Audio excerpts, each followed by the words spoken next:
Hello, everybody. Welcome to another episode of Second and Saints. John Hendricks here. Ross Jackson has not gone away or anything like that. He has some other obligations. So I'm going to be here and you're going to be stuck with me. So maybe that's a good thing. Maybe that's not a good thing. But regardless, thank you for tuning in to another episode, day 7 of Saints training camp. We've got a lot to cover. Hopefully, I'm as technically savvy as Ross and you're hearing me. Might be a little bit distorted on the audio. We'll get that cleaned up, as Sean Payton used to say. Look at the tape, all that fun stuff. But day 7 of Saints training camp, definitely thanks for hanging out with me and all that good stuff. If for any reason you have any problems, just let me know in the chat so I don't look like a silly idiot and all that other stuff.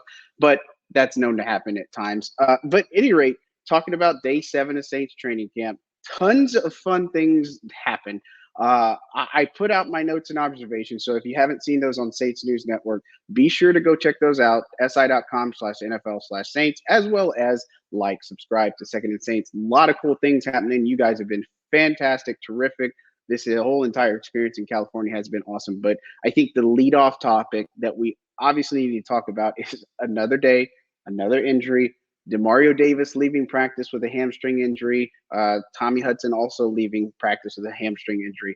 Pretty interesting because, look, this is another soft tissue injury, and the Saints are having them pile up now. And this is something that just continues to happen. And Ross and I talked about this on the pod, yesterday, or day 6, if you will. And so I think it's becoming a little bit of a norm now. And it's unfortunate because Demario was there for walkthroughs.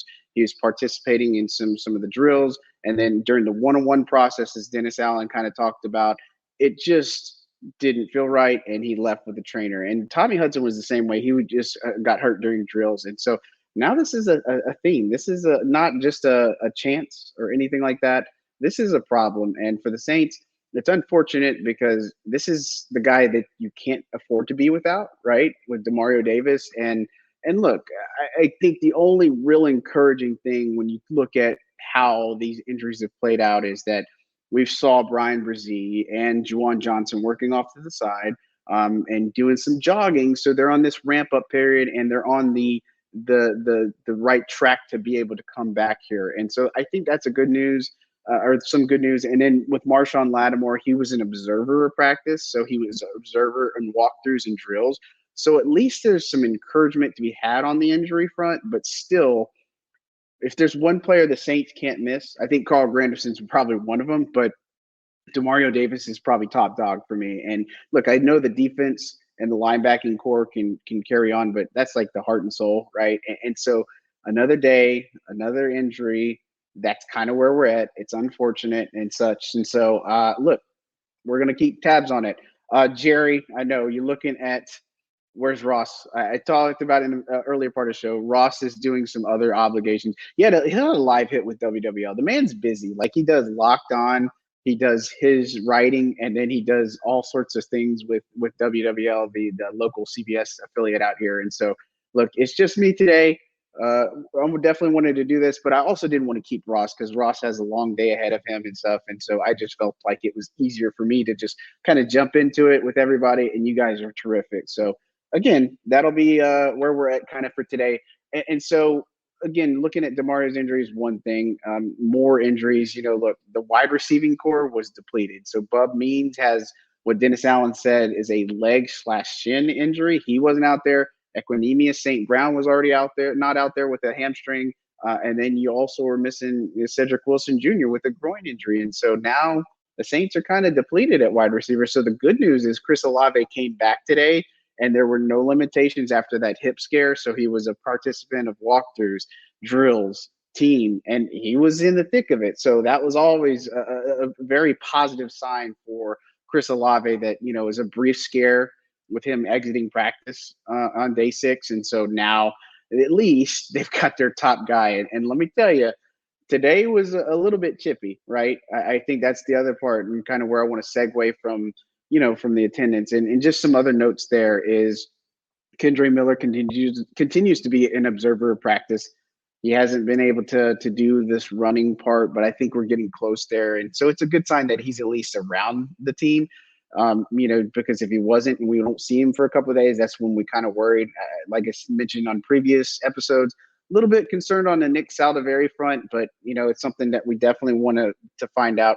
And look, this is a good question, and I'm sitting here going between my computer. I've got my notes and all that stuff, so I'm definitely prepared. It says, are the trainers, Technically Sound says, are the trainers, nutritionists, and team doctors worth reevaluating? Most of the injuries are by misfortune, but you can control what you can. Look, Matt Ray is out here, and they got a lot of training material assets out here as far as the trainers go, and so they did a revamp of their entire facility there. Now, some of these injuries are like, we talked about this on the pod the other day, is that it's just bad luck, right? I think that's the biggest thing. Look, and I just, so I'm not lying, Ross Jackson, he's leaving real quick.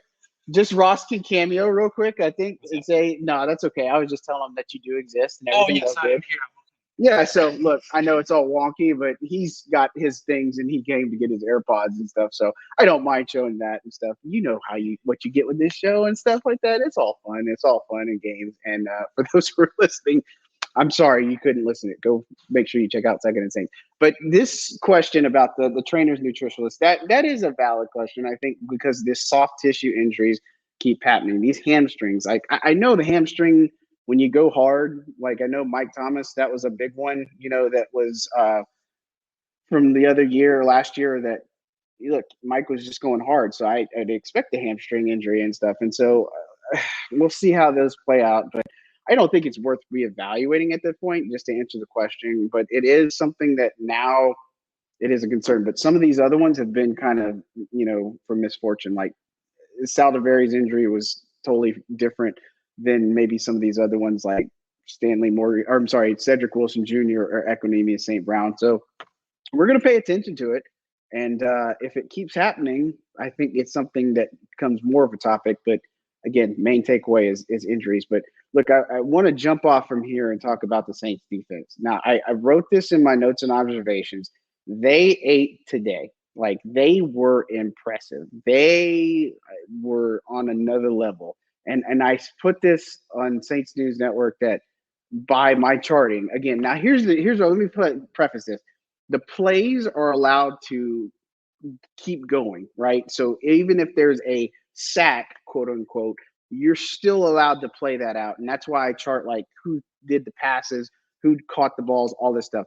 But on my notes from all four of the team sessions, including the bonus session that, we'll talk about in a second, I charted 19 sacks, 19 sacks for the Saints today. Saints defense.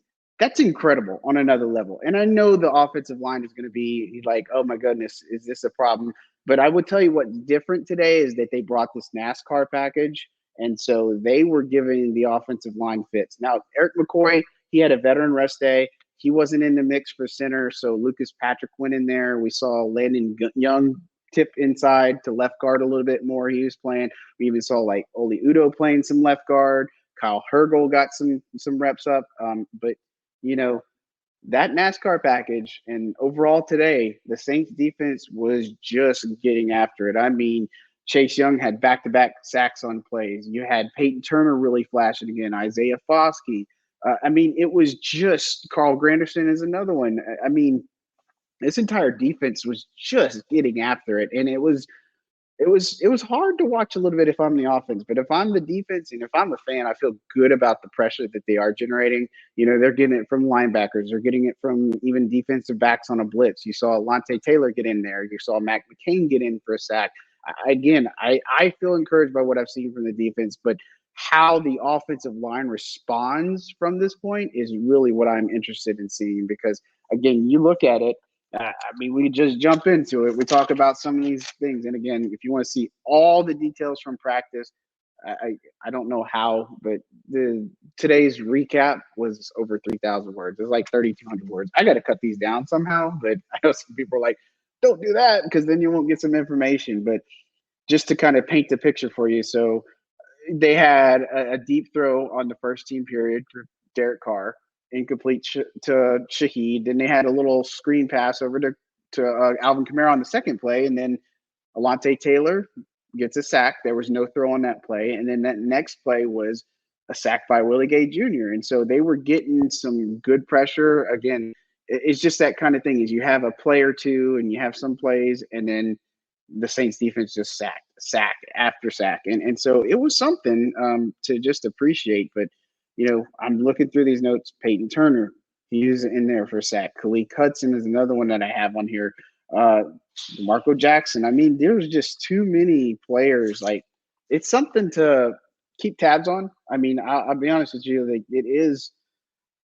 I don't know if frustrating is the word, but there is a something to just keep tabs on. Is the offensive line has already had some moving parts and pieces. They've had some injuries. They've had some things happen, and so now it's a thing where, and even Dennis Allen alluded to this today, is that they may have to make some calls, or they might have to look at free agents. And look, they just brought in a few new ones. They had just waived a couple, and so it is unsettling. And as Ross and I have talked about, and anybody that covers this team, if they don't tell you that the offensive line might be the most important position or the most important position for this team, and the biggest question mark, I don't know what they're looking at, because that offensive line is going to dictate whether or not this Clint Kubiak offense has success. And it just is a fact. And look, there is some encouragement to be had, because I honed in on Trevor Penning and Taliesin Fuanga today. Again, I make sure to point to look at those two and see how they're doing, because it's not just a case of where,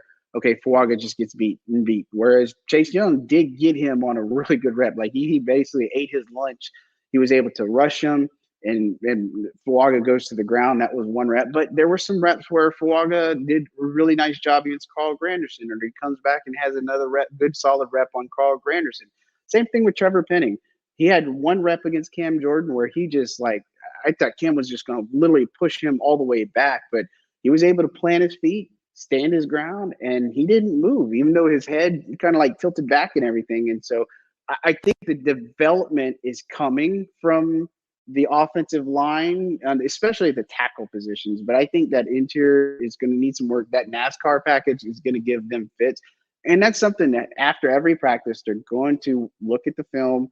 They have a walkthrough in the afternoon that we don't get to see. But again, looking at it, I see this pop up in here. Who's the offensive line coach? It's John Benton. And so him and Jari Evans are on there. Jari's an assistant for that. But John Benton, he kind of knows what's up, and he's been around this league for a long time. So it's something that, again, it's a concern.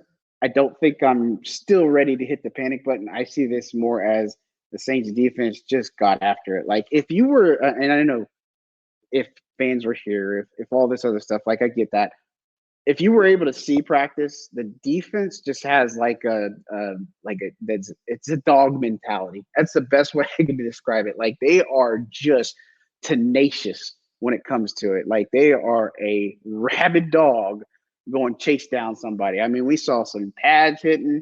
We saw all these different types of reps. Like, I mean, they were just chirping, and they had every right to chirp, because they definitely had the better, bigger success on the day. I mean, they were fierce, fiery, competitive, all those other things. And so, look, I think at some point the offense has to respond. And so I think that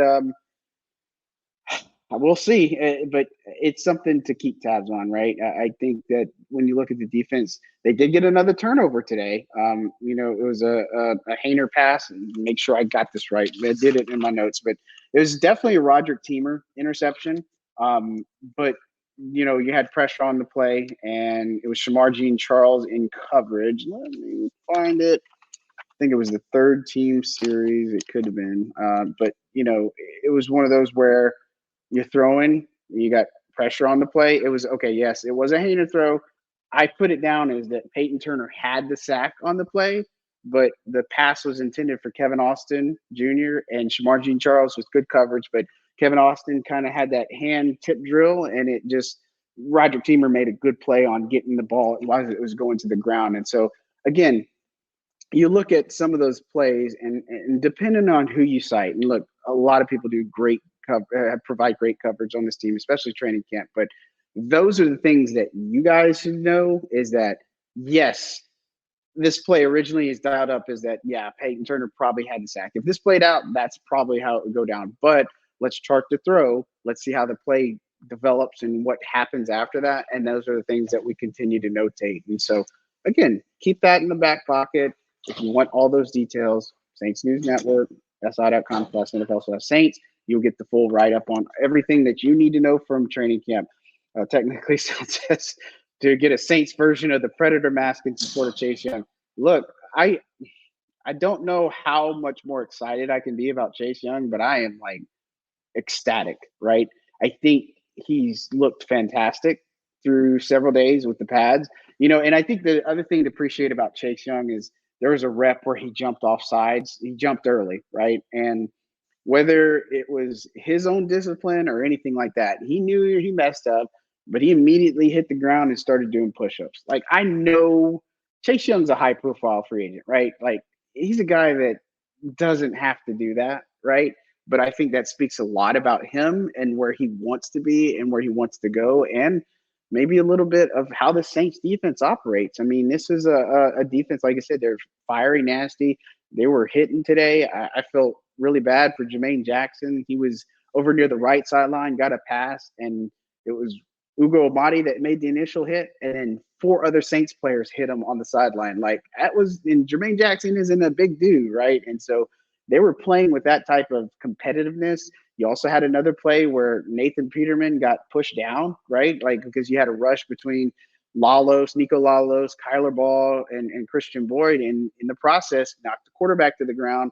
And Dennis Allen has to come over and say, you can't do that. Like, you got to protect the quarterback and stuff. But that just kind of paints a picture that this defense is, at least in training camp, acting pretty ferocious. And I think that's a good thing because they were already pretty good, with some upside. And if they can keep this product out, mind you, no Marshawn Lattimore, but if they can keep this up, I'm pretty excited to see. Now, like I said, I want to see how it translates onto the field. Week 2 against Dallas, what is it like? Week 3 against Philly.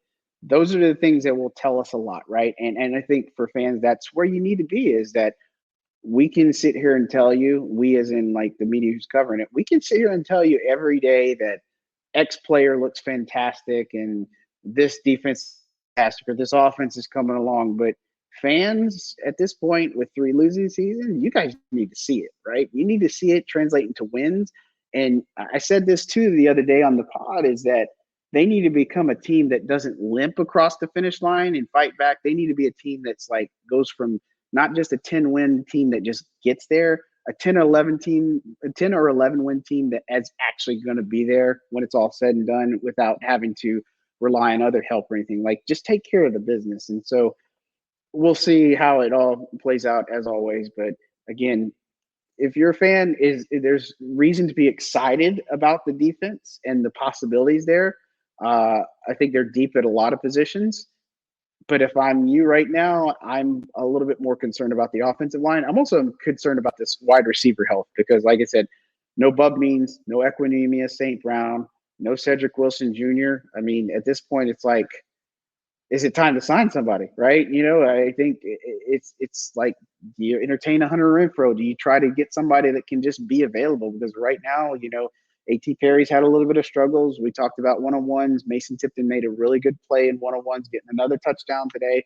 And so, what point is enough, right? You can carry a lot of extra at whatever position, but for this one, wide receiver, this many days in, I know they got a day off tomorrow, but my goodness, it's unsettling, I'd say, at this point. So that's what I'll tell about that. And again, if you got questions, please drop them. Again, it's a one-man show today. Ross had some other obligations. We'll be back to normal format on Friday. Yeah, because Thursday's the day off, but we'll be back to normal format, and the audio should be better, all that fun stuff. So other things I want to touch on. Look, I think Alontae Taylor had a fantastic practice.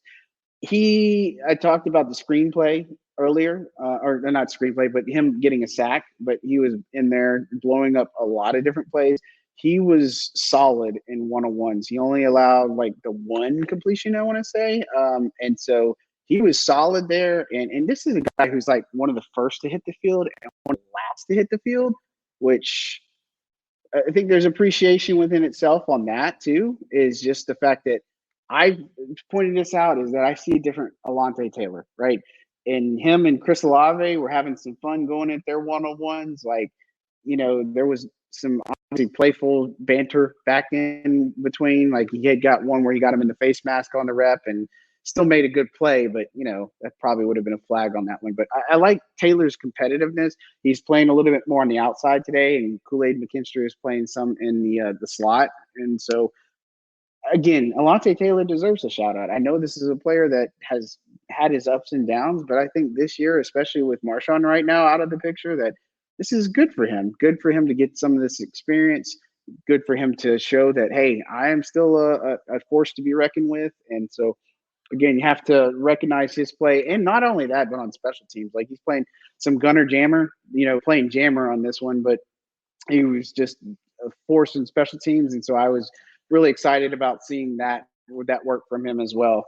And so, look, there's tons of things to continue to look at for practice.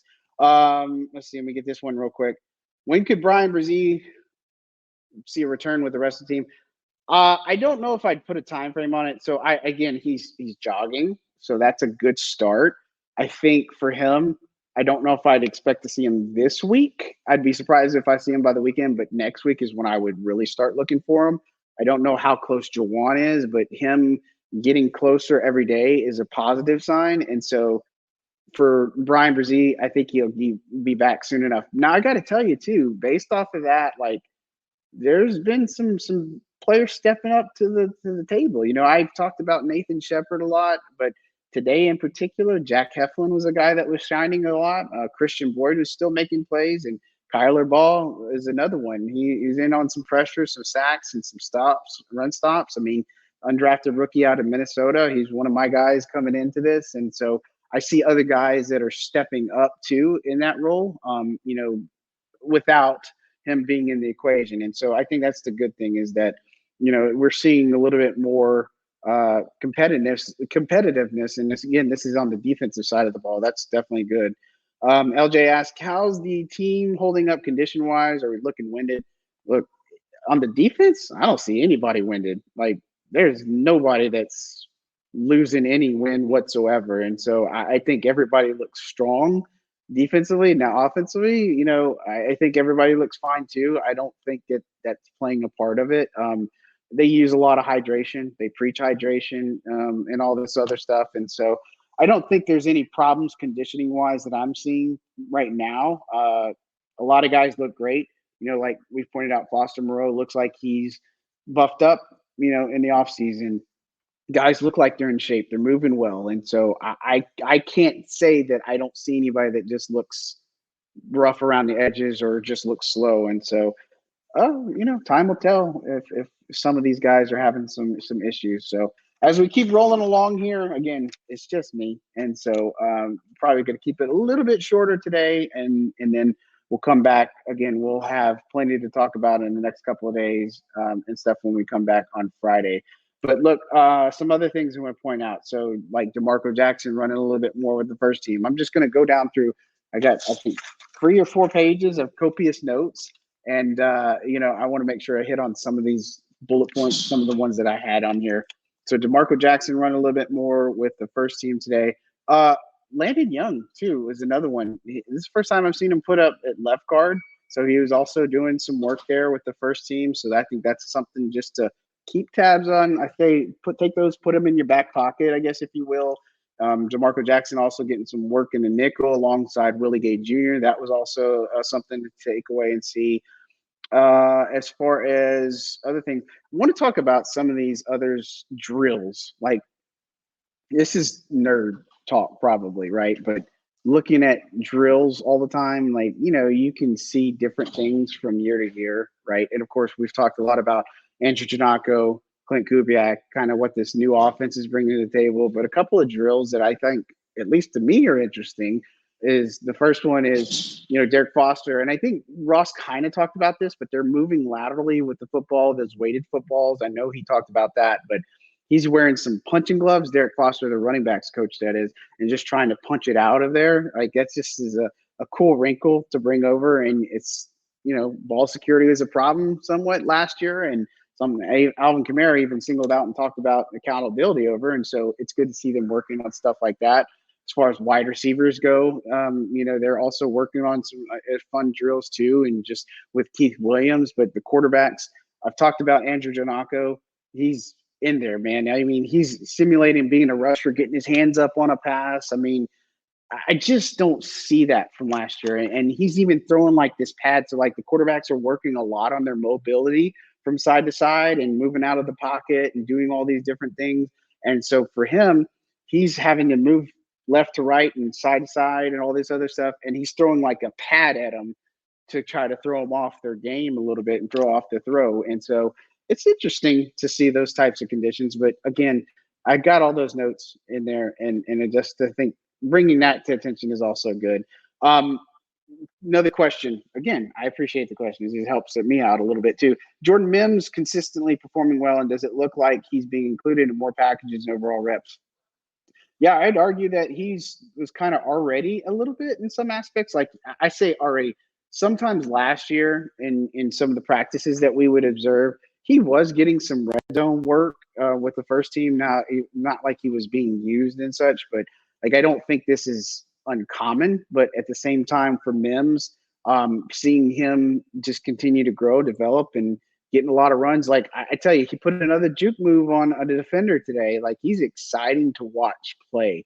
And is he going to make the final roster right now? I don't know. If I had to piece it together, I think I have to include him. But my belief philosophy is I do that because of numbers, really, because I wouldn't necessarily keep a fullback. I would put a fullback in the practice squad, do all my counting, all the things that I needed to do, then get my fullback on the roster and stuff, if that even makes sense to some of you. But look, I think Jordan Mims is showing a lot. I think he's showing things, and his versatility, not only as a route runner or like a running back or a route runner, he's also doing it on special teams, return game, personal protector. He's doing everything he can to at least put himself in a conversation to make this roster, right? I think that's the biggest thing is he's doing what he needs to do.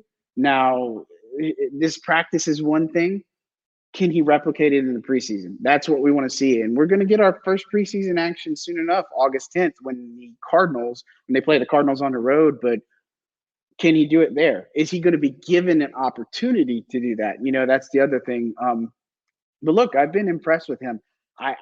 He was on the radar last year. I knew because of what the situation was, it's not like he would get any touches or many looks and stuff. But this year, especially with Kendra out, I think it's something that you got to keep an eye on, keep tabs on. And look, if he blows it up against Arizona, it's going to be one of those, okay, now it's a little bit more real. And I don't mean blow it up in like he has to have a 100-yard performance and score or anything, but just a little bit here and there, because it depends on what his work size is. And so it's encouraging. And again, I go back to the offensive line where they're opening holes and he's making things happen. He's getting to the second level.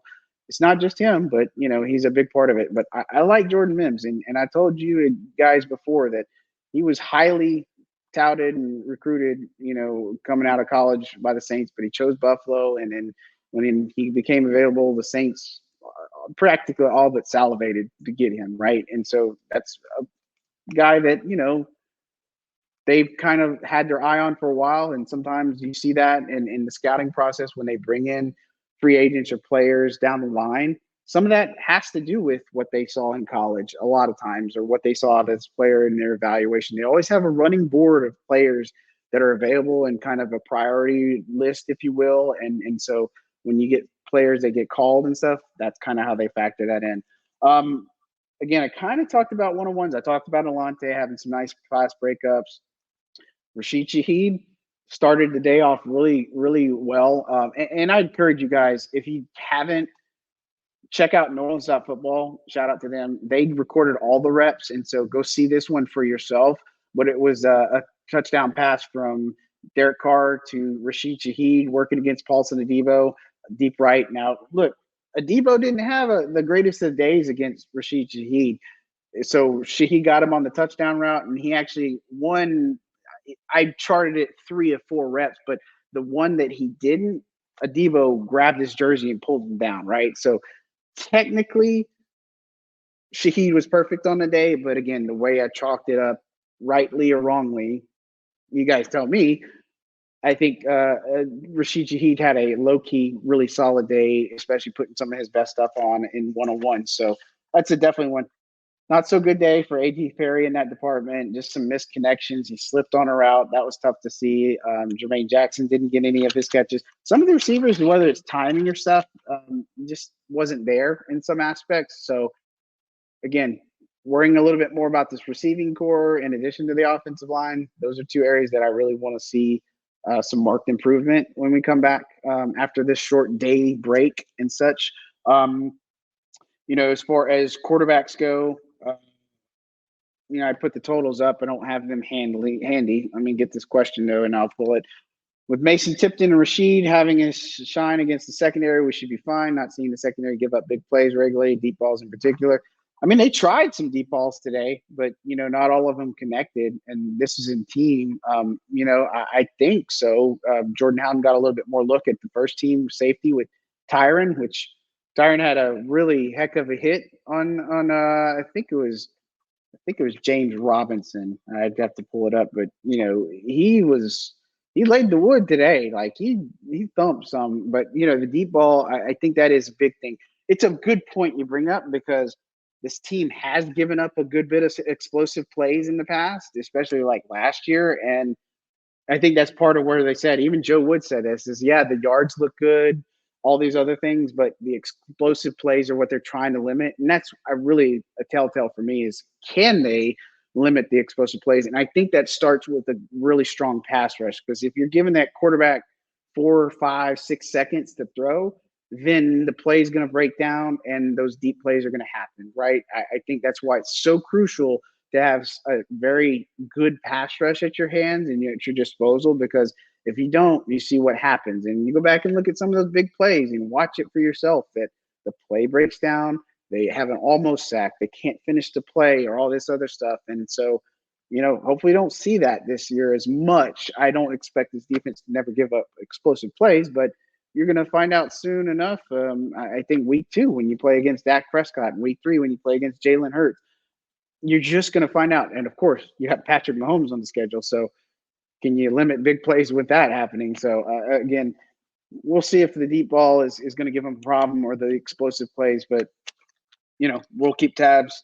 As always, I like to say keep tabs on everything, because that's really what I do. Is what we should do is just, let's look and see what happens with a lot of these guys and players, because like I said, Mason Tipton, he's on a hot streak right now. Let's keep seeing if he's going to keep doing what he needs to do every single day. Like he had tried on a gunner rep, didn't go so well for him today. But that's the other thing, is he needs to show a little bit more upside in the special teams area. And again, some of these guys, even if they make the roster, it doesn't necessarily show that they're going to be active. And even if they are active, they may get limited reps, because Mason Tipton is not necessarily a guy that would go 30, 40, 50 reps. You know what I'm saying? That would be Olave, Shaheed, and receiver 3, 4, or 5, that ends up being. So it's kind of wide open. Let me jump through some of these other notes here as kind of wind down a little bit. Let's look through what kind of stood out in the team. Again, Peyton Turner, sacks from him. He had a couple of sacks, back-to-back sack plays. He jumped early on one, and then later on, he also had a nice little strip sack on Nathan Peterman. So Peyton Turner, I said more. I wanted to see more out of Isaiah Foskey, and I still think that's true. And so, yes, Dennis Allen, I don't think he meant it this way, but, somebody asked if he took a leap, if he's taking more of a leap, and he said, I want to see him take a jump. A leap is better than a jump, if you will. And so I think that's what he meant, obviously, but I'm not going to sit here and defend it. Like, Foskey is a guy that needs to show more in consistency, but I think he's playing well. Peyton Turner, he's a first rounder. He should be playing like this. Like, I guess this the thing is, shouldn't be surprised a first round pick playing like a first round pick that should have always played like this, right? Like, I think that kind of makes sense, but he has potential. He should play a huge part and huge role for this team this year. It's on him. He's got to stay available, stay healthy. And if he can make it to 75, 80% of the games this year, I think that's a win, right? I don't expect him to go 16, 17 games this year. And, be available the whole time. Like, just be 12 to 15, maybe. My math probably doesn't math there, but just be available for those. And then I think it's a win. Is it going to get him paid? Don't know. Depends on what he does on the field, right? But so far, it feels like it's good. Ben says that California heat sneaky, drink water. Heat is sneaky. Like, I guess I'd say it's interesting out here because it starts off like cloudy, gloomy, like a little chilly, and then by like 9:30 to 10 o'clock, the clouds are gone and the sun is out. Like, I was at the Angels game the other day and I got this crazy tan going on with my sunglasses, but it's like deceptive out here where that sun shines bright as can be out here in Cali. So yes, stay hydrated. They got Gatorade water, all that fun stuff. And so it was a Blake Groupie kicking day, 7 for 7 today. I think he responded really well. I think right now 27 to 29 in camp.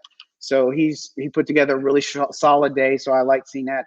I think Lou Headley also had a strong punting day. So charted his times. If you want to see the details, Saints News Networks, Saints on Sports Illustrated. But they were working on like positive territory, so kicking past midfield up until like the 42-yard line. And so he had some really good directional kicks.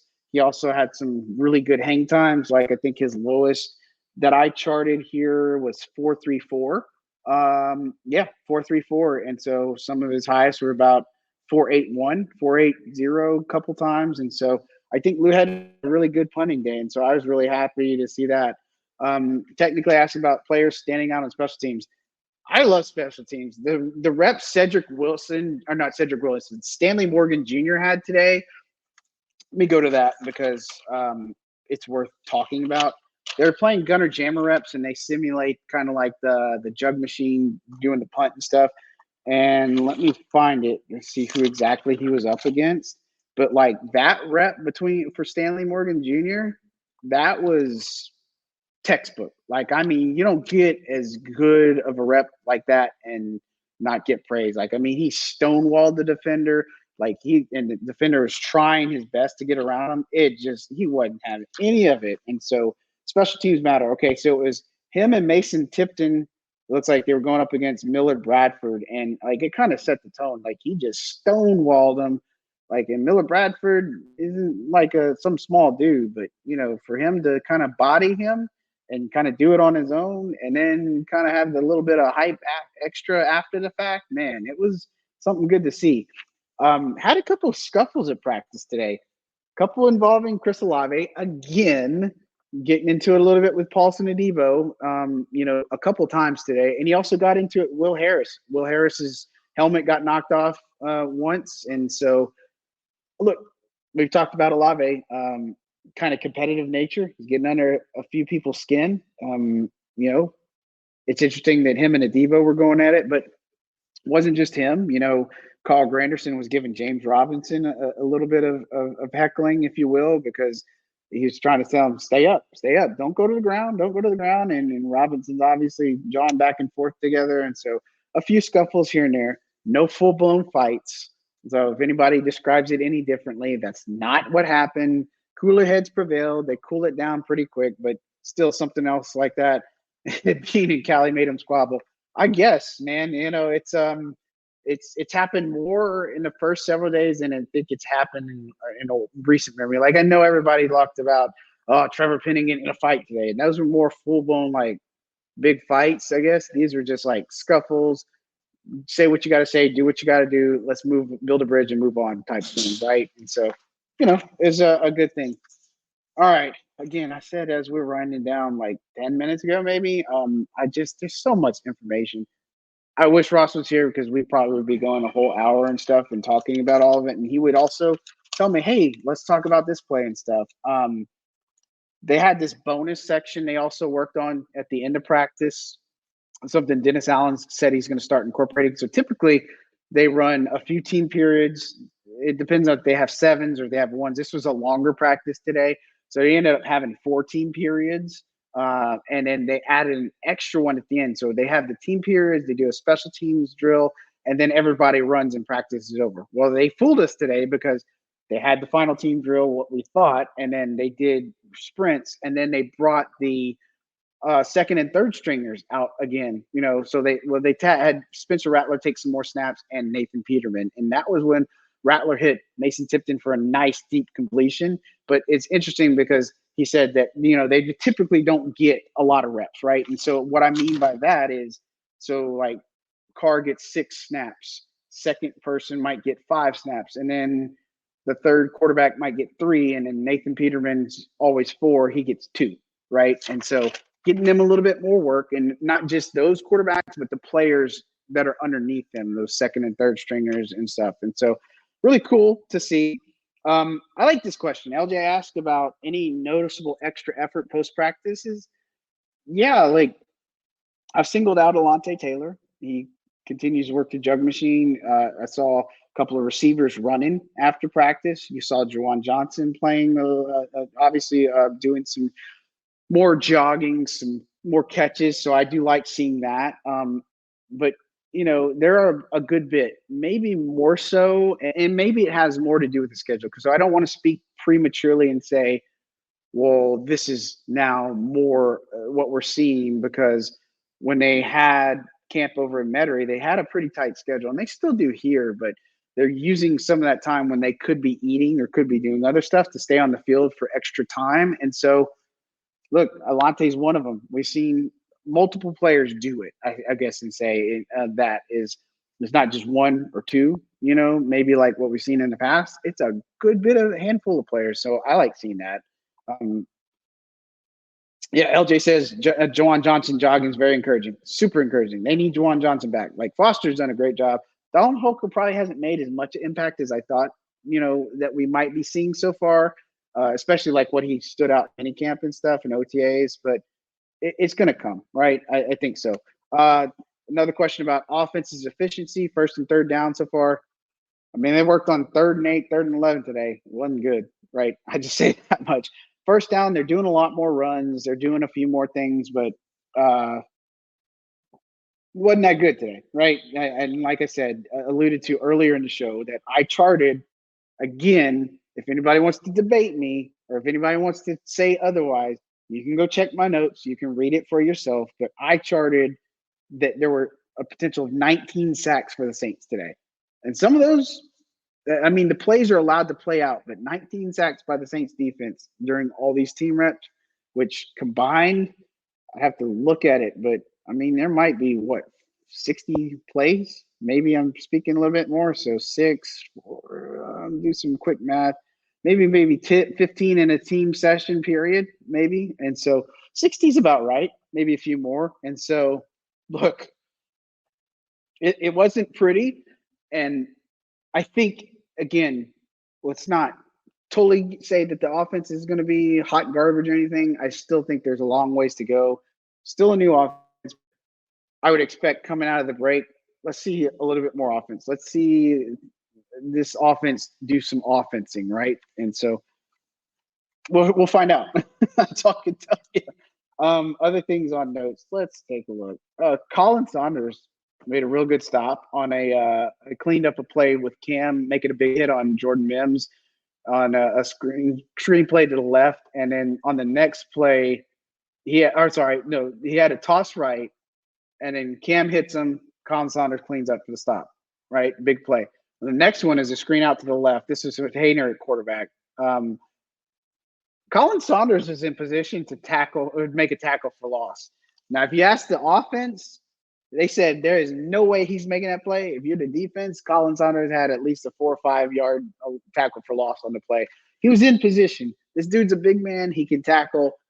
I kind of believe Bink, right? I believe the defense on that play. But, this is always what we see. Speaking of him, any Bink packages on offense? No, not yet. I don't think we'll see that too much. Let's take a look. Yeah, BNG, I did talk about that. I think he's had a little bit of a cool off. He's still doing a few things here and there, but nothing like what we saw in OTAs and minicamp. He being Holker, for those who are listening. Sorry, guys. And then Trizzy, appreciate the support, guys. I can't thank you all enough for your support. I can't believe all you guys are tuning in. I know it's just me. I am all over the place. Ross will be back with me on Friday, so I appreciate that. Let's see. Trizzy also asked a good question. Players who have surprised you positively or negatively. I'm surprised that A.T. Perry's getting off to a pretty slow start. That's a little bit surprising to me, because he had the hot finish last year. And look, I kind of remember this last year that AT didn't practice that well in some aspects, but he really did some good things in the preseason. So I don't know, but I am a little bit shocked that, now we're days into camp. I figured he might have made a few more plays, but whether it's the timing, the whatever the case may be, I think it's going to come. But, I was a little bit surprised by that. I haven't seen too much Taysom so far. Like I've seen some, but maybe not as big as maybe I was expecting to. I don't think that's a negative thing, but just some things that like, hey, I might have wanted to see this a little bit more, right? At Holker's one, maybe a little bit more Taysom would be another one. Defensive side of the ball, I think positively, almost everybody, right? I think the only player I might have wanted to see a little bit more of is Khalid Hudson, but I think he flashed really a lot today for me, and he's a guy more standout on special teams. But defensively, man, everybody's eating. Like I'm telling you right now, after practice day, this Saints defense, man, they just hit another level. So, well, it was good. Another one you asked, vibe around the team and coaching staff, a lot more fun. Fun's one thing, but man, let me tell you, I think the biggest thing is accountability. That's what I see out there is accountability and intentionality. That's what I keep saying with Kubiak and Janako and this offensive staff. There's just so much intentionality on the way they do drills. And one of the things that like Derek Carr said is it doesn't matter if he hits a big bomb to Rashid Shaheed. If he didn't do it the way Clint Kubiak wanted him to do it, he's going to hear about it and he's going to hear that instruction and feedback, right? It's like, I needed you to place it here. I needed you to make that throw here.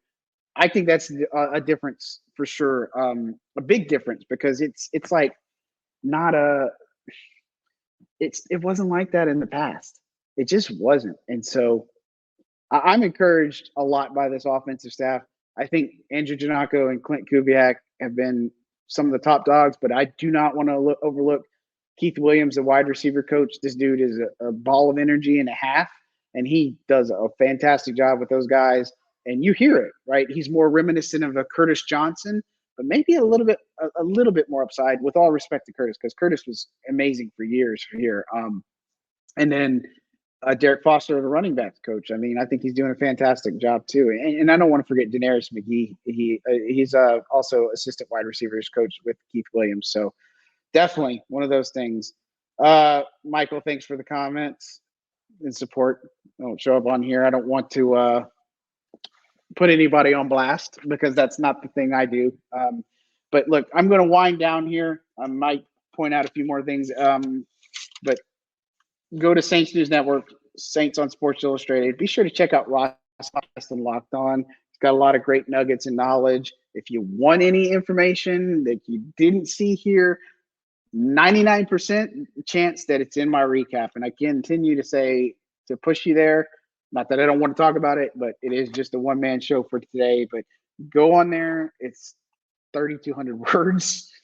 Go read up on it. Like, take some time. If you want to know about camp, my goal is to it takes a while, but I want to give you as thorough details about practice so you're informed, because I think fans should be informed. I think you should know what I know. And the thing is, you could make your own determination based off of what I write. You could listen to others and kind of, whatever the case may be. But I want you to feel like you're there, that you know what the flow is, you know what happened, what the play-to-play looks like, who's involved. Is this player making plays? Am I seeing this player's name at all? That's how it should be, and that's how I've been covering camp for years, and I don't see stopping on that for sure. So I think that's going to do it for me today. I do want to remind everybody that if you're in the SoCal area, we've got the meetup August 8th. Open invite for Saints fans. It's going to be presented by FOCO, who is the sponsor of our show. FOCO is a fabulous person to go to, or internet site to go to get all your Saints merch. If you use the code SNN10, you can get 10% off of your first purchases or any of your purchases really. And so they're going to be sponsoring our show out there. I've got a few Saints merch giveaways there. But my challenge to you fans is if you're in the SoCal area, you can make it. It's going to be from 5 to 8 at Bourbon Street Bar and Grill over in Fullerton, California. I've got a flyer made. I got to promote it, but shout out to Saints Block Party. They also gave us a little bit of love and promoted it as well. But pack this place out. Show your SoCal love, right, for the Saints fans. Not that I'm saying the organization is going to care necessarily, but just it was a mistake. I think your fans should be in attendance. So come hang it with me and Ross and check it, kick it and stuff, and we'll be out there and having some fun. And so, look, man, I appreciate all the support, guys. Really do. We'll be back on Friday, full-fledged show for day 8 of training camp. We're going to enjoy the day off on Thursday, though. I got my family in town. I'm ready to enjoy some time with them. But that's going to do it for us today on Second and Saints. Don't forget to hit that like and subscribe button. You can catch the podcast on Red Circle, Apple, Spotify, every major outlet. You guys are helping our YouTube channel grow. And, of course, the last thing I got to mention, to support the show, look, I don't do Patreon. I don't do members only, subscriptions, all that stuff. I don't want to necessarily have to do that, but people grow, change. I got an Amazon link in the bio or descriptions. Use that. That helps us out on the show. And so, look, really appreciate the support from you guys. Saints fans, you guys are the best. Who Dat Nation, I can't thank you enough for all the support. It's been amazing to get this. And we work harder because of it, right? You guys keep coming back. We're going to work hard to make sure you get the coverage that you deserve. So on behalf of Ross Jackson, I am John Hendricks signing out for Second and Saints. You guys be good people and enjoy your day off without football tomorrow. And we'll be right back with you on Friday. Have a good one, guys. Thanks.